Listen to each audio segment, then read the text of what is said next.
It's incredibly fortuitous timing that you're joining us here. It's 1 year to the date that the economic boycott of Qatar began. How are you holding up? We are holding up very firmly. As you can see, our operations are back to normal. Our frequencies are increasing. Our network is expanding. We are taking more aeroplanes. We are investing. So everything is back to normal. It's exactly the opposite what this blockade was supposed to do. How painful has it been, though? It has been painful in the sense that my operation cost has skyrocketed due to the more than 600 in and out flights that we have out of Hamad International Airport is on an average doing more than 20 minutes of extra flying time. So you can see that every minute that we fly, we keep our airplanes in the sky, costs money to the airline. What's your longer-term strategy? Because it's been a year. There's no end in sight, it seems. How long can you withstand this situation for? We will sustain as long as it's going to take place. We are not going to slow down. We have already proven this. And we have very big expansion plan to mitigate the network that we lost exactly a year ago. So we have been very fortunate in the sense that we have friends that have opened their airways to us to fly in and out unlimited times every day that we require for our normal operations. Yes, the blockade again is painful financially to the airline, like I said earlier, but we are going to survive and grow. Do you envision a point where you need financial injections from the government? I cannot predict because we have been very successful in halving the estimated loss we predicted within the company that we will face. And we will continue to grow our network in order to get into profitability very soon again. And as that happens, I don't think we will need any capital injection. But if we do, of course, we will go to our owner, but it is not going to be in the foreseeable future. If you do that, is there a concern that the U.S. will lash back at financial assistance? Not at all, because we are allowed, if we require equity, that the owner will give the equity injection to keep our debt-equity ratio in check. United States Airlines have the same privilege under Chapter 11. So why other airlines cannot have the same? There is a difference, and I always said that many times, there is a difference between the interpretation of equity and an interpretation of subsidy. And what we receive, if we require, will be an equity injection and not anything else. How much more painful then would your story be for you, given that it is a notoriously difficult and challenging industry anyway, even without financial and economic sanctions? How are you hedged? Are you comfortable in your hedging position at the moment? Yes, we have nearly 25% of our fuel hedged. Unfortunately, the fuel price is rising, but you know that hedge is always a double-edged sword.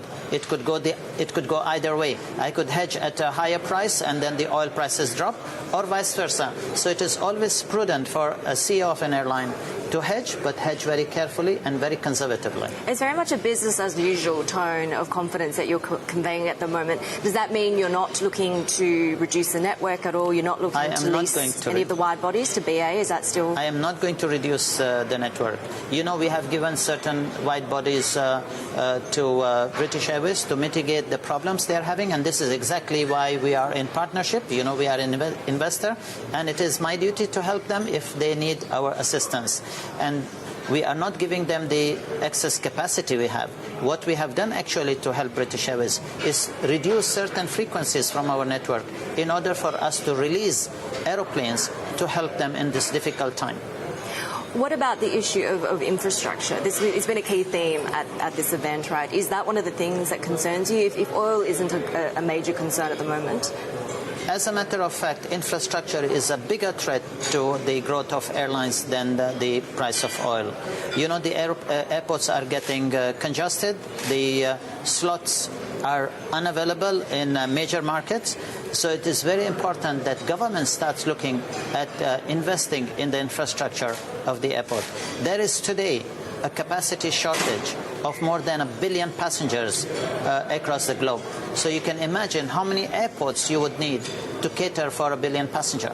So this, the only thing you will be able to do is to start expanding the facilities in order to continue the growth of the airlines into your markets. The significant loss that you've flagged for the period through March, how significant is it, and when do we expect to hear more details about it? I think you have to wait till we will officially announce our results very soon. Okay. In terms of your international expansion, are you looking more to that side of the business, joint ventures, to try and make up the losses that you're seeing? We are not doing so much joint ventures as we are doing investments into carriers that are very successful, and we see that there is a huge potential because they are situated in the world's largest growth market in aviation. Just before in the press conference, I believe so, you made a joke about female representation and diversity. That's been a huge topic of conversation here. Are you concerned that some of these jokes that you make that attracted a crowd of booing people are going to reflect negatively on the airline? Not at all. I was only referring to one individual. I was not referring to the staff in general.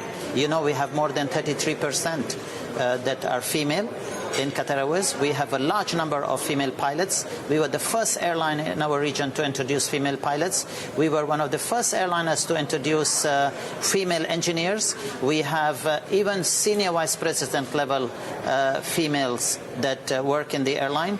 And we have a huge training program. And most of the people in the training program are females. In Qatar, we have no differentiation. Female have equal opportunity like male, and we have female ministers. We were the first country after Kuwait to have female ministers in our cabinet. So there is no gender inequality in Qatar Airways or in my country. Would you welcome a female executive to do your job as a group CEO? It will be my pleasure to have a female CEO candidate I could develop to become CEO after me.